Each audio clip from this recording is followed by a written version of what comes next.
TVK అధినేత Vijay Thalapathy Tamil Nadu assembly ఎన్నికల్లో ఒక సునామీని సృష్టించారు. దాదాపు 112 సీట్లను కైవసం చేసుకున్నారు. అక్కడక్కడ 1, 2 ఓట్ల తేడాతో మాత్రమే టీవీకే అభ్యర్థులు కొంతమంది ఓడిపోయారు. తమిళనాడు అసెంబ్లీ ఎన్నికల్లో విజయం సాధించాడు మన తలపతి. ప్రమాణ స్వీకారం మే 7వ తారీఖున ఖరారు చేసుకున్నారు. అయితే ఈ ప్రమాణ స్వీకారానికి గవర్నర్ పర్మిషన్ తీసుకోవడానికి ఈ రోజు గవర్నర్ని కలిశారు తలపతి. గవర్నర్ కలిసిన విషయంలో మ్యాజిక్ ఫిగర్ దాటకుండా ప్రమాణ స్వీకారానికి అలా ఎలా సిద్ధపడ్డారు అని తిరిగి గవర్నర్ ఒక కొత్త ట్విస్ట్నే ఇచ్చారు. ప్రస్తుతానికైతే విజయ్ తలపతి దగ్గర 112 మంది ఎమ్మెల్యేలు ఉన్నారు. అయితే మ్యాజిక్ ఫిగర్ దాటాలి అంటే 118 మంది కావాలి. అయితే ఏడీఎంకే సపోర్టు విజయ్‌కి ఉందా?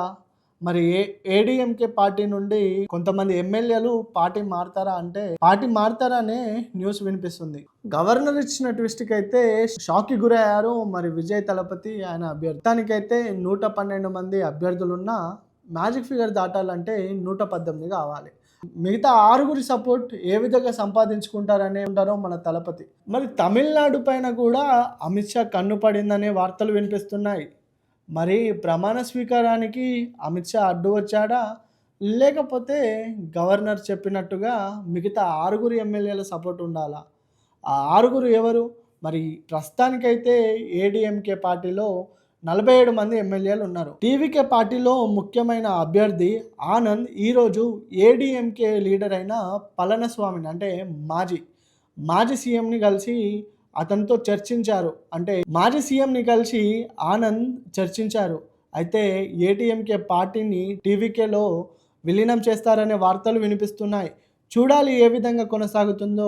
ఏడీఎంకే పార్టీని టీవీకే పార్టీలో విలీనం చేస్తారా? 118 కాకుండా ఇంకా ఆరుగురు ఎమ్మెల్యే సపోర్ట్ కాకుండా ఇంకా ఎమ్మెల్యే సపోర్ట్ విజయ్ తలపతికి లభిస్తుందా? ప్రస్తుతానికైతే గవర్నరు ప్రమాణ స్వీకారానికైతే బ్రేక్ వేశారు. మ్యాజిక్ ఫిగర్ దాటేంత వరకు ప్రస్తుత సీఎం అయిన స్టాలిన్ని కేర్ టేకర్గా పెట్టారు.